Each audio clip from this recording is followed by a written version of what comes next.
ফিরে এলাম বিরতির পর। নজর রাখবো এবার অন্যান্য খবরাখবরে।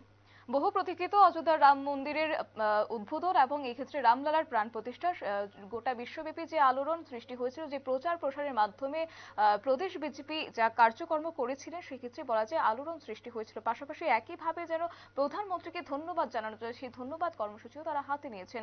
একইভাবে কিছুক্ষণ আগেও আমরা দেখিয়েছিলাম যে জেলায় জেলায় যে প্রচার কর্মসূচি চলছে বা চিঠি প্রদান করা হচ্ছে প্রধানমন্ত্রীকে ধন্যবাদ হিসেবে, সেক্ষেত্রে আজও আরও একটি বিষয় লক্ষ্য করা গেছে, যেখানে বহু প্রতীক্ষিত অযোধ্যার রামলালার প্রাণ প্রতিষ্ঠা উপলক্ষে আজ পাপিয়াছড়া মণ্ডলের উদ্যোগে ভারতবর্ষের প্রধানমন্ত্রী নরেন্দ্র মোদীজিকে ধন্যবাদ জানিয়ে কুমারঘাট পোস্ট অফিসে মাননীয় প্রদেশ বিজেপি সাধারণ সম্পাদক তথা পাপিয়াছড়া বিধানসভার মাননীয় বিধায়ক ভগবান দাস মহাশয় তাদের চিঠি প্রদানের মাধ্যমে ধন্যবাদ জানিয়েছেন।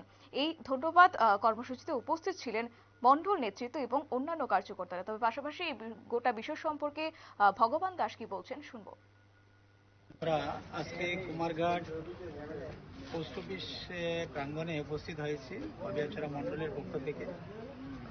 মাননীয় প্রধানমন্ত্রী নরেন্দ্র ভাই মোদীজি যে রামলালার প্রতিষ্ঠা উপলক্ষে মাননীয় প্রধানমন্ত্রীজিকে ধন্যবাদ জানিয়ে আজকে আমরা কুমারঘাট পোস্ট অফিসে একটি চিঠি আমরা প্রেরণ করি।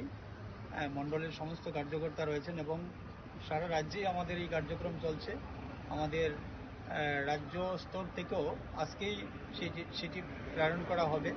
তো আমরা আজকে তারই অঙ্গ হিসেবে কুমারঘাটে মাননীয় প্রধানমন্ত্রীজির ধন্যবাদ জানিয়ে সেই উদ্দেশ্যে আমরা চিঠি প্রেরণ করি। রাম মন্দির উদ্বোধনকে ঘিরে প্রধানমন্ত্রীর নরেন্দ্র মোদীকে ধন্যবাদ জ্ঞাপন করা হচ্ছে এবং সেক্ষেত্রে পাশাপাশি আজকেও বহু প্রতীক্ষিত রাম মন্দিরের প্রাণ প্রতিষ্ঠা উপলক্ষে আজ পাপিয়াছড়া মণ্ডলের উদ্যোগেও ভারতবর্ষের প্রধানমন্ত্রী নরেন্দ্র মোদীজিকে ধন্যবাদ জানিয়েছেন। এক্ষেত্রে কুমারঘাট পোস্ট অফিসে মাননীয় প্রদেশ বিজেপি সাধারণ সম্পাদক তথা পাপিয়াছড়ার যিনি বিধায়ক মাননীয় বিধায়ক ভগবান চন্দ্র দাস মহাশয়ের তিনি চিঠি প্রদান করেছেন এবং ধন্যবাদ জানিয়েছেন। এবং এই ধন্যবাদ জ্ঞাপন অনুষ্ঠানে আজ উপস্থিত ছিলেন মণ্ডল নেতৃত্ব এবং অন্যান্য কার্যকর্তারা। সংবাদ আপাতত এই পর্যন্তই। পরবর্তী আপডেটের জন্য চোখ রাখুন শুধুমাত্র নিউজ ভ্যানগার্ডের পর্দায়। নমস্কার।